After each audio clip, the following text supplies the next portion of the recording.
Welcome to the Explore the Circular Economy show by the MacArthur Foundation, the show where we discuss, debate and explore all the ways to shift from a take, make, waste linear economy to a circular one where we design out waste, we keep products in use and we regenerate natural systems. I'm Reniera and I'm going to be your host today, along with... Hi, I'm Sarah. I'm the Governments and Cities Network Manager here at the Foundation, and I'm really excited for today's episode. Today, we've got two great speakers joining us. We've got Joseph and Joshua. Joseph comes from Ghana, where he is a social entrepreneur. He's an artist and philanthropist. And in 2017, he founded the Agbogbloshie initiative and works with a group of young entrepreneurs to turn e-waste found at the Agbogbloshie dump site into high-end furniture. We're also joined by Joshua Palfreman, who is currently in Cape Town, which is where Sarah and I come from, so we're very jealous. But he works throughout Africa as a waste management specialist, supporting businesses and countries throughout Africa in dealing with solid waste. Welcome to the show, Joseph and Josh. We're really, really excited to have you here. Thanks for having us. Absolute pleasure. Yeah. We are assuming that most people tuning in are tuning in using their laptop computer. And I guess we've been wondering a little bit if they know exactly what happens to their laptop once they've finished using it. Joseph, I wonder if you have any ideas about where these laptops might be ending up. Well, that's a good question. I think one of the most interesting things for me when I first discovered or unearthed what Agbogbloshie was as Africa's largest electronic waste dump site, for me it was really something to behold of an e-waste dystopia, which has about over 215,000 tons of electronic waste and other negative externalities put there every single year per annum. There's a picture of me there for the first time with my team in an orange jumpsuit. And if you look at that image, it just shows you that sort of the value chain in which aspects of corruption and sort of inefficiencies in the corporate world and tech sort of have shunned most of the e-waste towards that part of the world, which happens to be Ghana, unfortunately. If you used the word dump site there, and I think it would be really useful to explore why is it not a landfill? What is the difference between landfill and dump site? Because I think landfill is a term that here in Europe we're way more familiar with. What's the difference? I think when I say dump site, the way in which it differs in Ghana, for example, is that it's an ecology in of itself, whereby you have people in the informal sector who are following through the cracks of society, dwelling and working there, and sort of, in a way, either burning the parts of the e-waste components for salvaging of precious metals to then resell. But I think in this case, with a dump site, it's sort of like an informal sector ecology in of itself, and that's what you have, with all the negative externalities at Agbogbloshie in Ghana. Yeah, so it's not a engineered, lined landfill that we get in many developing countries and even developed countries around the world. It's just a piece of land where a lot of waste is ending up. Exactly, like a de facto state of just a plethora of electronic waste and, just not managed in any structured form. No. And why has it landed up there? I mean, why in Ghana? Why outside Accra? I think there are studies that show that a lot of more developed Western countries like the US, have sort of their electronic waste shipped to less developed countries in the global South, which Ghana forms a part of in the sub-Saharan region. And so you typically find, as I previously enumerated, aspects of, corruption or inefficiencies or sort of just having this illegal dumping of e-waste to less developed countries where infrastructure and policies aren't as stringent, and so I think that's why they sort of end up here, and that's kind of the value chain, that it creates.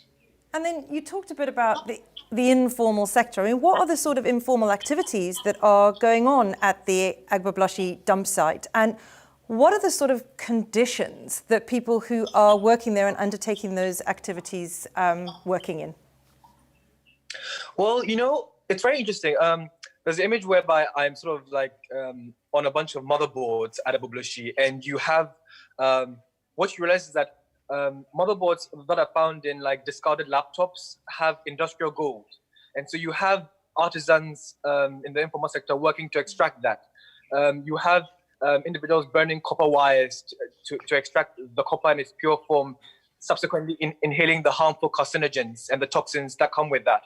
And you have heavy metals that end up polluting the ground in and of itself. So you just have all these really, really detrimental effects that come as a result of the human activity and the micro entrepreneurs that work in that sort of like de facto dystopian state. So it's quite tragic. But having said that, it's sort of like it's just a huge source of livelihood for so many people who feel compelled to do that, as most of the dump site is filled with daily wage earners who live below the poverty line. We've had a question that's come in from YouTube that maybe I think is a good one for Josh to answer. Josh, could you tell us why Africa accepts this waste and e-waste, and if that really is the case? Yeah, well, I'll touch on what Joseph said. I mean, very often the dumping charges at these engineered landfills in Europe or United States are extremely expensive. So very often the export economics of shipping that waste to another country that has a much lower landfilling cost. In Tanzania and Kenya, for example, the equivalent unit is only $1.50 per metric ton to dump your waste at the landfill. So that just provides, at larger volumes, an astronomical saving for these countries. But this is not meant to exist for hazardous waste materials like chemicals and paints, and certainly electronic waste, which has heavy metals in it. That was meant to be ruled out in the Basel Convention decades ago, and a lot of this is kind of falling through the cracks, unfortunately. Thanks for that, Josh. Going back to you, Joseph, I wonder if you could talk to us about the opportunity that you saw in this mess that is Agbogbloshie. Why did you start your initiative and your work on the dump site, and what really was the starting point? Well, that's a good question. So I studied at SSU University, and part of, in about 2017, community service hours were a prerequisite in a course called leadership. And a very important photographer, because I'm an art patron of sorts, but a very famous photographer, Fabrice Monterio, who won the Greenpeace Photography Prize in, I think it was 2016 or 2017. He came to the university and asked for volunteers to help him, because what he does is that he captures parts of the world where human beings have, taken this virus role and have sort of caused negative harm to the environment. And so I went for the first time with some colleagues from university who were also studying a liberal arts program. And I thought to myself, instead of just doing something for the sake of academia, when I went to Agbogbloshie for the first time, I was just shocked by how the public sector of government had sort of neglected it, in a way. And I thought that I could sort of galvanize change and even at least create some meaningful awareness in trying to shed light on the narrative and maybe propagate change in that direction. And so my team and I founded the initiative. My co-founder is Cynthia Muhunja. She's Kenyan, and she's in lockdown in Nairobi currently, probably watching this. And basically, we decided to sort of have sort of conduct ethnocentric and empirical research, because what I find is that sometimes people have an ivory tower syndrome where they try and solve an issue without any empathy or any cognitive understanding of what's happening.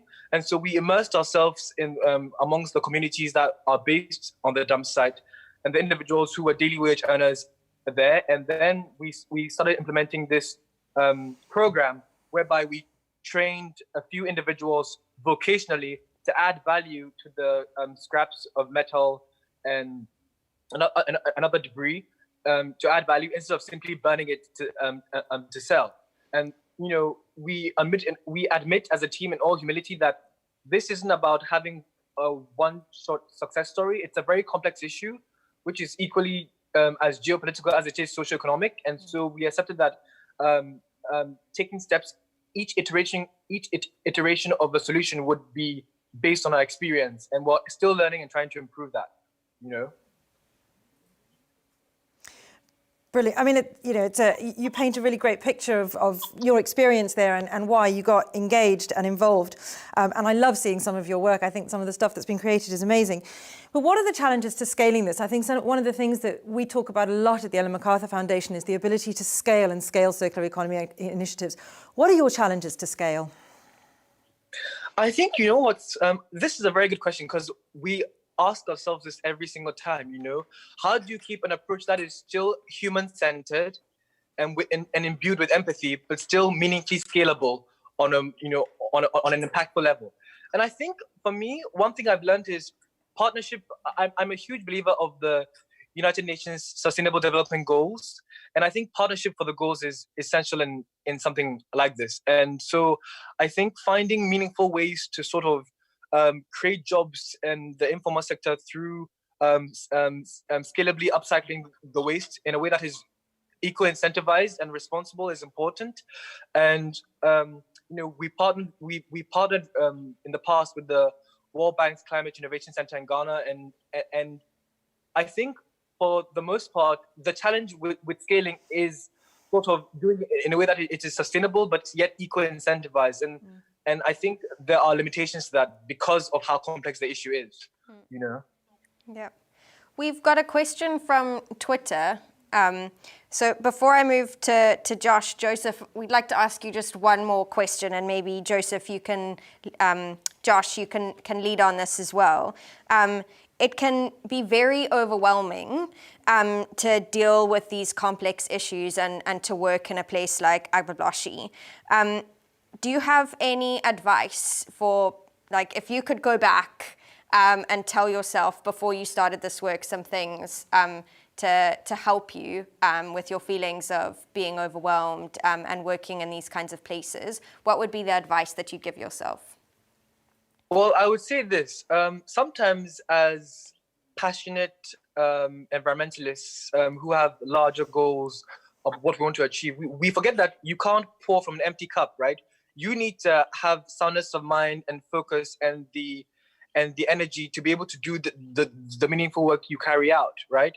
And so I think the first thing would be not to enter finding a solution with a hero complex, in thinking that it's going to be, you are going to be the end all and be all of how this issue is solved, carrying the entire burden on your shoulders.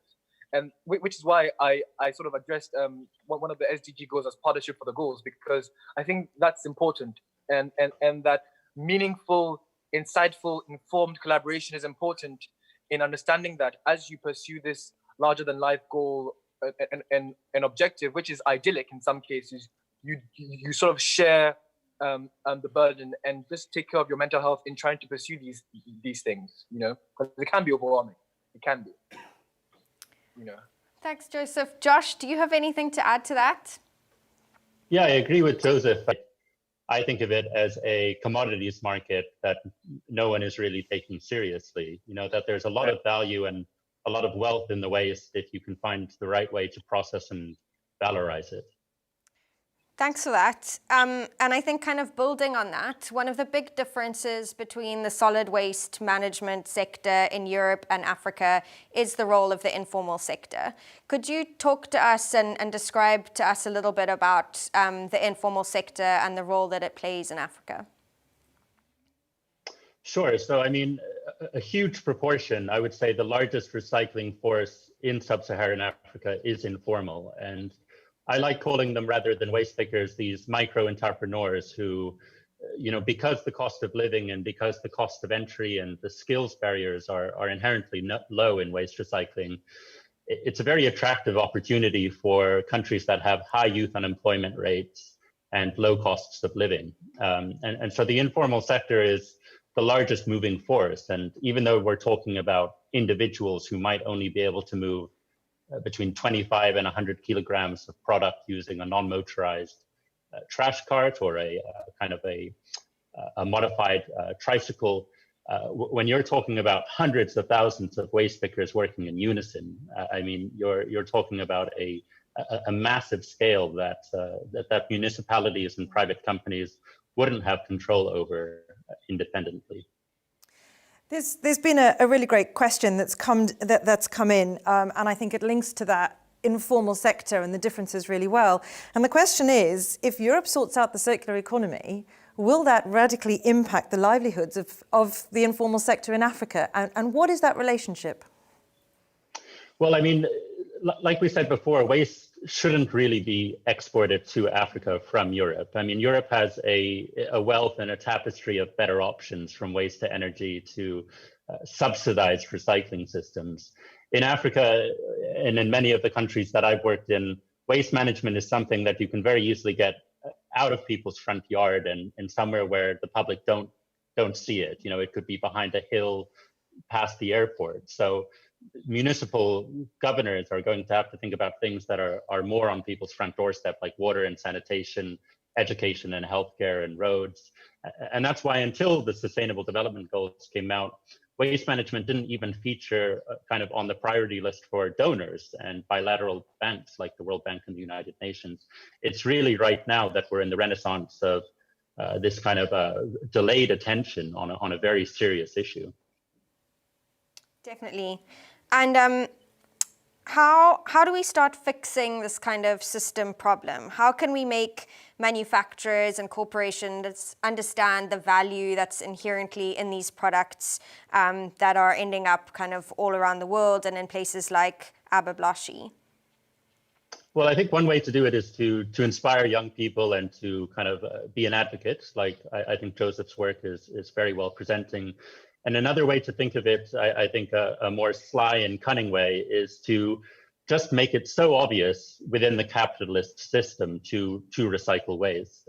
And that's why if you look at things like plastic, metal, paper, and metals, if you can separate them and source segregate them, very often they become these valuable export commodities that can take care of themselves just with a bit of public subsidy or with a bit of public support. So instead of talking about an environmental or a social or an altruistic cause, I'm talking about a no-brainer, make money export commodity cause. And that's going to get a lot of people on board. And a side effect, an indirect impact of that is going to be that it scratches our back, that it helps the environmental advocacy that we're pushing. I mean, it would be interesting to hear a perspective from Joseph on that as well, because actually you're using the waste and you're creating value out of the waste. So I wonder if you've got a perspective that you'd like to share with us on Sarah's question around how do we start fixing the problem? That's a good point. So I had basically in upcycling sort of the electronic waste to create value-added products, my approach to creating meaningful awareness was that I had a debut exhibition at the Gallery 1957 in Ghana, whereby I worked with artisans there to sort of upcycle and create pieces inspired by Marcel Duchamp's ready-made concept. And from the money we made from the sale of those pieces with the gallery, I reinvested it in efforts towards vocationally training more inhabitants. And I think that's something that's crucial, that people also have to realize, as Joshua enumerated previously, that there is sort of, I mean, what I did was more creatively inclined, but I think what people are beginning to realize is that it's $1 billion informal sector that is not really being taken seriously or being approached in a meaningful way. And so I think people need to change the attitude towards what electronic waste is and sort of the opportunities that lie. Because I don't think that, I think to simply discard it as waste is, there's an irony, imbued there, because it's just sort of like undiscovered resources that just need to be channeled towards the right value chains, Yeah. Josh, I wonder if we go back to you, I know that you're doing a lot of development aid work in Africa, and there's a lot of that happening on the continent. Do you think the work that's currently happening is transformational for the waste sector, and if there's anything missing of how it could be done better? Yeah, I definitely think it's going in the right direction. I mean, the power of donor actors in these fast-growing cities will always be thought of, in my mind, as development acupuncture. So can you prove a business concept that young entrepreneurs will visualize and then run away with? Can you kind of spark a fire that breeds inspiration naturally? But kind of one of the things that I've seen other than technology applications are cooperative movements. There's actually an organization called the Global Alliance of Waste Pickers, which is doing some very impressive work. And another item that people are thinking of is, can we apply fair trade principles to the waste recycling sector? So, I mean, every time a barrel of oil drops in price, you're putting waste pickers out of business. So, fair trade did the same thing with other commodities like bananas. The Rainforest Alliance has done it. And now there are some companies like Plastic Bank and Thread and Plastics for Change and Hope for Plastic. And they're all getting on this idea just in the last 2 years that, can you sell plastic and waste commodities at a premium and use that premium to subsidize decent livelihoods and fair wages for local waste workers in Africa. A question for Joseph, I think, because we've talked quite a lot about the informal sector, and you mentioned kind of the working conditions, and I think we had a photo of you standing on top of a load of motherboards. And how do we make sure that we address these poor working conditions? I mean, Joshua's talked about fair trade, and working conditions are all part of that, but what can we do to support the people who work at the dump site as well as changing the system? It's a very good question, because I think people have wondered, is it as simple as formalizing what is now informal? And I think to some extent, I don't think that's exactly the simple solution, but it's very hard because, I think one of the difficulties that my team and I experienced, and a funny anecdote was, for example, we donated a bunch of 10 standard issue gas masks to 10 scrap burners who burn the copper wires to salvage precious metals. And in an experiment, after making this small dent and this donation of 10 masks, when we came back, let's say about a week and a half later, to check up on the working conditions and the developments to see if they were using the masks we gave them, most of them really weren't. And so it just shows you that there's sort of like an education and a sort of, I've learned that in working in places like Agbogbloshie, in the informal sector, trust is a currency. People have to, people at that level, living below the poverty line need to trust you. And so sometimes that can be a challenge in certain situations. And it's something that needs to be addressed, but it's definitely something worth exploring. But I'm confident in saying that I don't really have the answers to as of yet. Because it is the informal sector. People need to understand that it has a life of its own. It doesn't deal with the same. You're dealing with language barriers, access, educational barriers, and other impediments that make it difficult to solve issues simply or effectively all at once. Yeah, I mean, I think maybe also it would be useful to ask Josh here a question about. We've spoken a lot about kind of the precious metals parts that come out of electronic waste. Joseph just spoke about copper wire. But we know in our laptops that we use every day and the opening of the session that it's not just metals that are part of laptops and electronic waste. There are other components like plastics. And I think the photo that we used of Joseph standing on the motherboards was also quite a nice illustration of that. Could you maybe tell us or talk to us a little bit about the role of design and how we design electronic products and how that could assist recycling in an informal place like Agbogbloshie? Sure. So, I mean, some of the design elements you could certainly tie to an extended producer responsibility model. So the collection of batteries and the collection of the more hazardous kind of parts of electronic waste.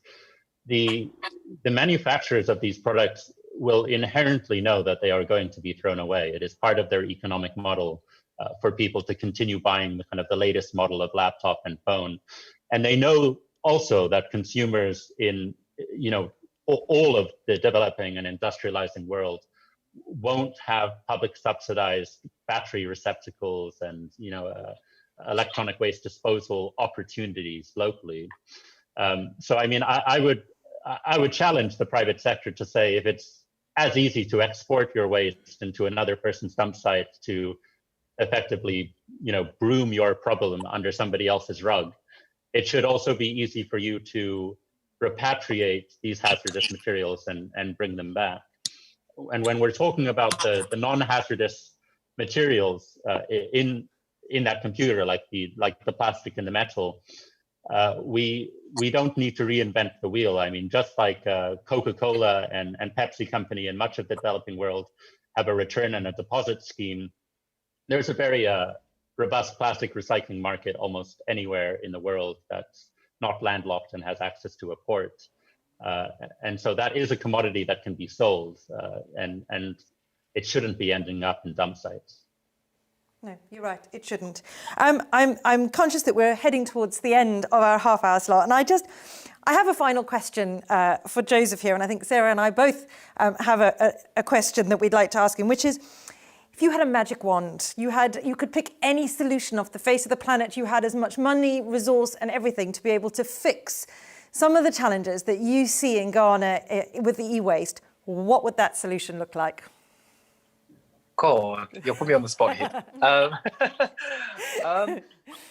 Really and truly, it would be an eco-incentivized way to recycle and generate value add from the negative externality of the dumping, which would go on to employ and empower the low-income inhabitants there with some sort of structured employment and skill sets that don't really require a lot of education, but on a more vocational level. So it would be the recycling of, it would be the sustainable and eco-incentivized recycling, whether that be a plant or on a manufacturing level of the sort of industrial waste and the residue that does end up at the dump site. And I think for me that's really important, because I think empowerment is at the center of solving some of these issues as far as the human aspect of it is concerned, And I think it was Galileo who said that, you can't teach a man anything, you can only teach him to find it within himself. And I think that has to do with what, solving these issues are about: human-centered, eco-incentivized solutions to recycle and upcycle waste. Brilliant. Loved that answer. Thank you, Joseph. We could probably spend the rest of the day talking to you, but unfortunately, our 30 minutes is up. So I'd like to thank you so much for spending the time with us today to talk about this challenge of e-waste in West Africa and Agbogbloshie in particular. I think what I'm really taking away from this session is just that it's a really big challenge. We don't have all of the answers yet. There are things that we could certainly be doing better on the ground in places like Agbogbloshie to improve the working conditions for people that work there. But there's also things that we need to be doing kind of this side of the world where we are today on the Isle of Wight to be solving this challenge in Europe, how we design products and creating mechanisms so that they're more easily able to be reused, repaired, and recycled. So I've really enjoyed today's session, and thank you to everyone at home who's enjoyed us as well. I think Reniera has some last bits. Absolutely, and thank you, Sarah, for co-hosting with me. It's been a fantastic chance to talk to two really inspiring people from our home continent. We're far from home, but it's amazing to be able to be part of a session that takes us that little bit closer. There is no show next week, as we've come to the end of Series 1 of Explore the Circular Economy show. You can catch up on LinkedIn, Facebook, and YouTube, and you can go onto our website to find links to all the information and all the case studies and lots of other things about the circular economy. So hope to see you again soon, and remember to stay subscribed so you know that when we're back online.